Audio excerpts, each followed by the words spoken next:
ചാവശ്ശേരി-കൊട്ടാരം റോഡിന്റെ ശോചനീയാവസ്ഥ അടിയന്തരമായി പരിഹരിക്കണമെന്നാവശ്യപ്പെട്ട് ചാവശ്ശേരി-കൊട്ടാരം റോഡ് സംരക്ഷണ സമിതി പ്രക്ഷോഭത്തിലേക്ക്. റോഡ് പൊട്ടിപ്പൊളിഞ്ഞതിനാൽ കാൽനടയാത്ര പോലും സാധ്യമല്ലാതായി. ചാവശ്ശേരി ടൗൺ മുതൽ കൊട്ടാരം വരെയുള്ള 4 കിലോമീറ്റർ റോഡ് അടിയന്തരമായി ടാറിംഗ് നടത്തുന്നതിനായി ഇരിട്ടി നഗരസഭയിലും പൈപ്പ് ലൈൻ സ്ഥാപിച്ചതിന്റെ ഭാഗമായി വെട്ടിപ്പൊളിച്ച ഭാഗങ്ങൾ റീടാറിംഗ് ചെയ്യുന്നതിന് വാട്ടർ അതോറിറ്റി ഓഫീസിലും റോഡിന്റെ ശോചനീയാവസ്ഥയ്ക്ക് ശാശ്വത പരിഹാരമുണ്ടാക്കുന്നതിന് ഇറിഗേഷൻ എഞ്ചിനീയറുടെ ഓഫീസിലും ഉപരോധ സമരം ഉൾപ്പെടെ സംഘടിപ്പിക്കാനാണ് റോഡ് സംരക്ഷണ സമിതി തീരുമാനിച്ചത്.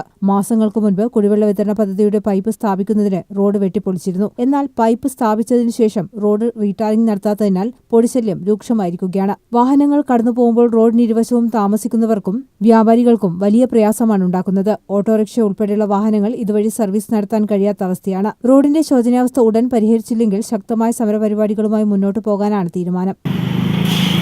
ഒരു തവണയാണ് മൊത്തമായി ഒരേ സമയത്ത് ചാവശ്ശേരി മുതൽ കൊട്ടാരം വരെയുള്ള ടാറിംഗ് നടത്തി.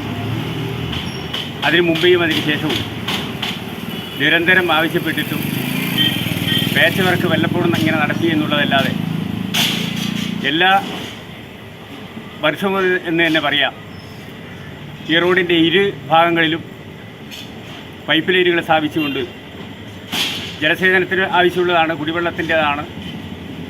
നമുക്ക് അതിനെക്കുറിച്ച് പരാതിയില്ല.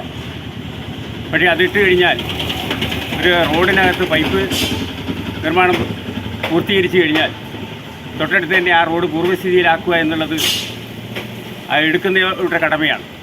റോഡ് തകർന്നതിനൊപ്പം കുടിവെള്ള വിതരണ പദ്ധതിയുടെ പൈപ്പ് പൊട്ടി വെള്ളം കുത്തിയൊഴുകി ചെളിയും നിറഞ്ഞിട്ടുണ്ട്.